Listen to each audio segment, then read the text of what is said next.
Okay, good evening, everyone. We've heard a number of comments and postings by members of the APNU, and I think it's about time I would like to answer some of them.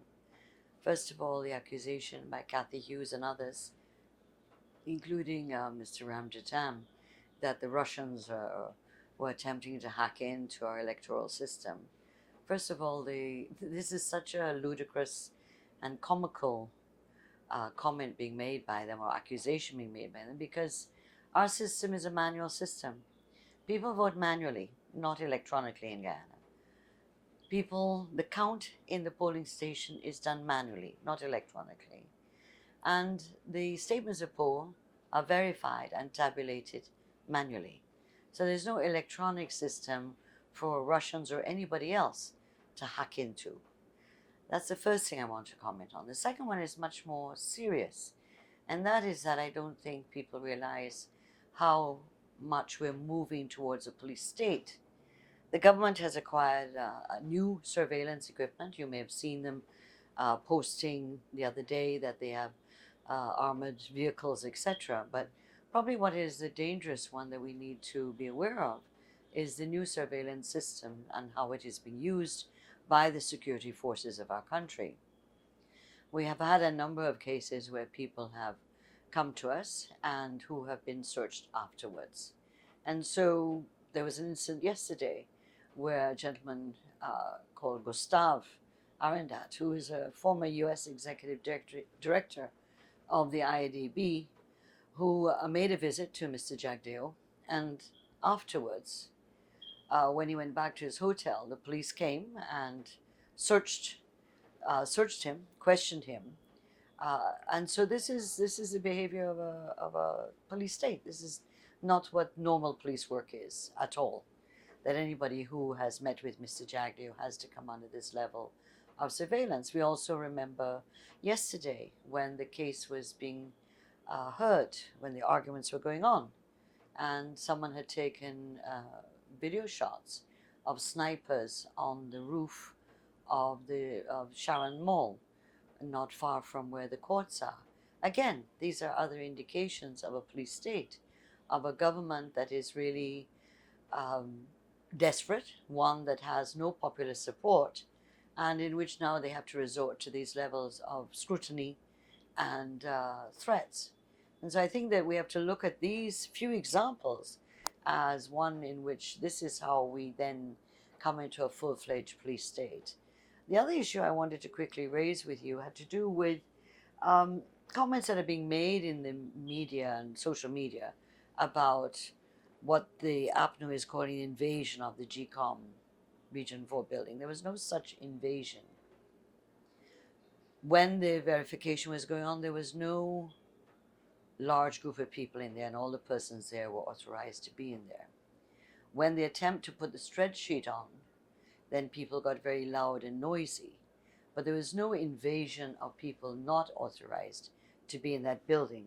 And we have a right to defend our democracy. We have a right to make sure that our right as people to vote and vote for whoever we wish to vote for is protected.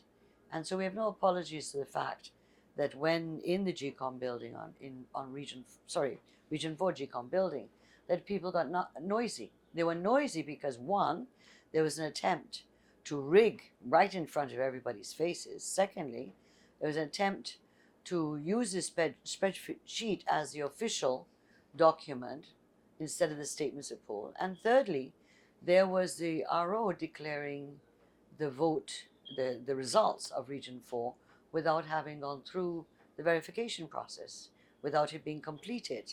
And so we have no apologies for the fact that we were noisy, or that our people, and not only the PVP people, but all those who were present from the other political parties also, were in a state of shock and also anger that how could the government and GCOM dare to do such a thing. And obviously it was rolling all the time in the eyes of Guyanese and in the eyes of the world. And therefore we have nothing to be ashamed of in standing up for our people's right to free and fair elections. The other thing is that time is being gained. And so We're asking our people to be vigilant and to watch out for activities. We believe in this period of time that APNU's control of GCOM can very well lead to the creation of new statements of pull. Of course, the operation of such a thing would be quite extensive and could not be done in secret. And so we know some of the locations where there's all sorts of activities with GCOM which are not within the normal realms of what it's supposed to be doing right now. And so we know that there are locations at the Roland Bertram College up in the Ogle, for example, Congress Place, and GCOM itself are being used to try to now create statements of polls that will match what is on the spreadsheet with everyone had nothing to do with and no one wanted to accept, as they were not a reflection of the statements of poll as required by law. And so there are a number of issues taking place that we have to be on guard for, and that we are upholding the court and the rule of the court in terms of the decision of the Chief Justice that she has jurisdiction to hear the injunction, the case, and that this will start on Tuesday. And so we feel more comfortable that the independence of the judiciary has been upheld and that the court will play a role in terms of examining the case that we have to bring. We ask our people to be vigilant, and our supporters and all Guyanese, because really the junction we're at now isn't about PPP and APNU or any ethnic group or any geographical area. It's about the issue of us as Guyanese defending our democracy, protecting our constitution, protecting the laws of our country, and ensuring that this country doesn't slip into a dictatorship. That's what we're confronted with right now. And so these instances, particularly when I spoke about the police state, are indicators that we have to be very mindful of and to ensure that our democracy is protected at all costs.